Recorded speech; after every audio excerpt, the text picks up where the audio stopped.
the lesson on overcoming disappointment.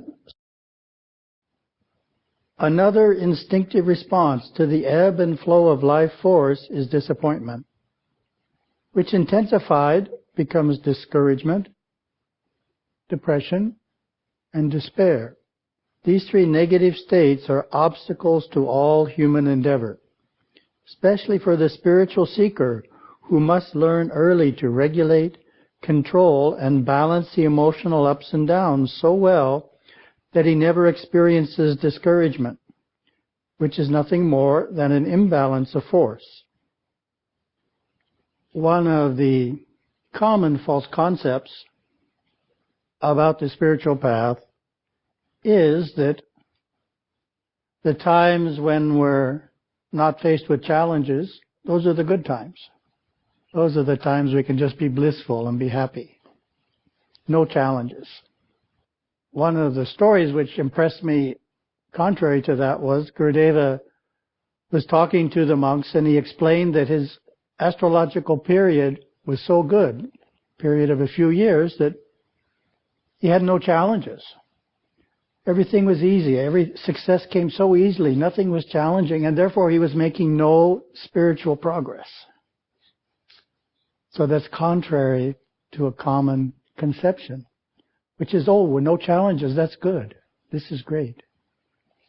Well, it's great if you're not trying to make spiritual progress. It makes for a comfortable, happy life. You get up in the morning and life is easy that day. Therefore, the idea of having challenges is part of the spiritual path. And Gurudeva explains that in subsequent paragraph. Therefore, to bring out the natural strengths, the Guru will offer challenges. A new idea, perhaps. Things are going along so well. You've got your current life under control. And what does the Guru do? He asks you to do something more difficult than you've ever done before. But it's based on the idea that you do have the ability to succeed. He's not giving you something that's unachievable. He's giving you something that will stretch all of your abilities further than they've been stretched before. And this is part of how spiritual progress is made. Getting those kinds of challenges and succeeding at them. Since disappointment is a common reaction, we need to look at how can we avoid serious disappointment, which will then lead to discouragement, depression, and despair. We don't want to go there, right? That's not a happy place to be. Gurudeva gives a key in the lesson to look at it in an impersonal way. In other words, we personalize it. Something doesn't go well. We don't succeed at it. What's our first reaction? I'm just so incompetent.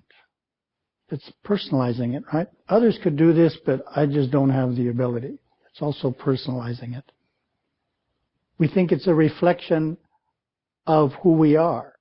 But if we can keep it impersonal, I didn't succeed the first time, I'm experiencing the natural human emotion of disappointment, then it's easier to overcome it if we don't personalize it. So Gurudeva explains that. Once he recognizes these states as belonging to all men and ceases to identify them as personal tendencies, he is then able to cognize its source and convert it. I didn't succeed. I'm disappointed. Moves out of disappointment and back into trying again to succeed. Doesn't personalize it by criticizing himself. In this way, the emotional nature matures under the loving guidance of the spiritual teacher. That's the suggestion in the lesson. I've thought of two other suggestions.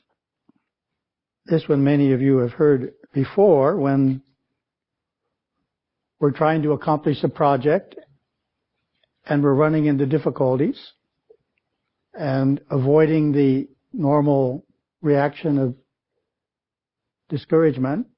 How do we do that? By anticipating difficulties, by anticipating obstacles.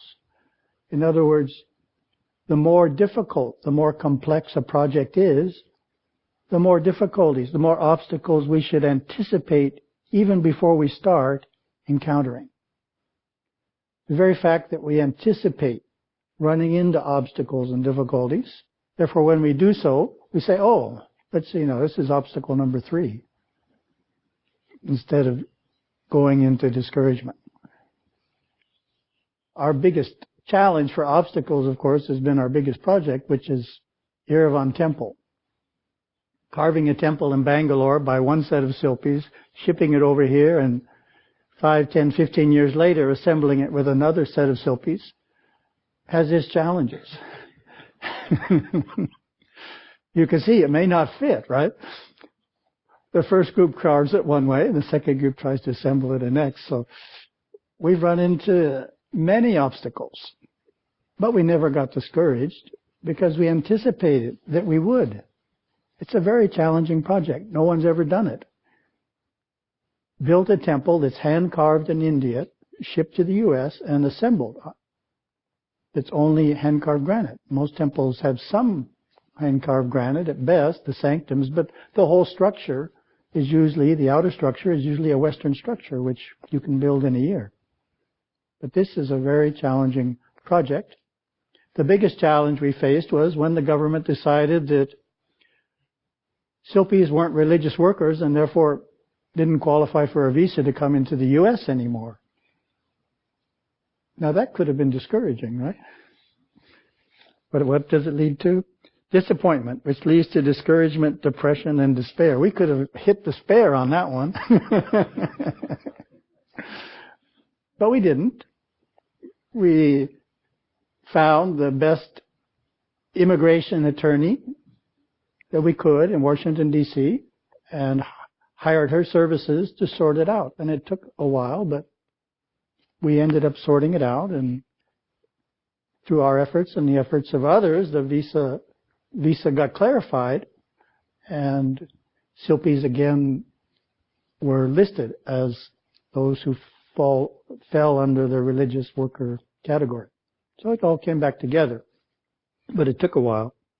The last idea, how can we avoid disappointment, discouragement, depression, and despair when our plan doesn't go well, is to be flexible enough to evaluate the plan and not just stick to the original plan. Maybe the plan has a flaw in it. It could be a small flaw, it could be a big flaw. But sometimes we're just stubborn. We're trying to push this plan through no matter what. And we keep running into more and more obstacles. It doesn't yield any kind of success. And the reason can be there's a flaw in the plan. So if we're flexible enough to reevaluate our plan, perhaps we need to talk it over with someone else, because sometimes obvious points aren't obvious to the person who created the plan. If it's our plan, we don't see the obvious flaw. We need to share the plan with a fellow worker who's knowledgeable in that field. Just talk it over with them. And amazingly enough, he or she may see the flaw before we do, even though it's our plan. So in that way, flexibility to adjust the plan can help us from falling into this cycle of disappointment, intensifying into discouragement, depression, and despair. Thank you very much. Om Namah Shivaya.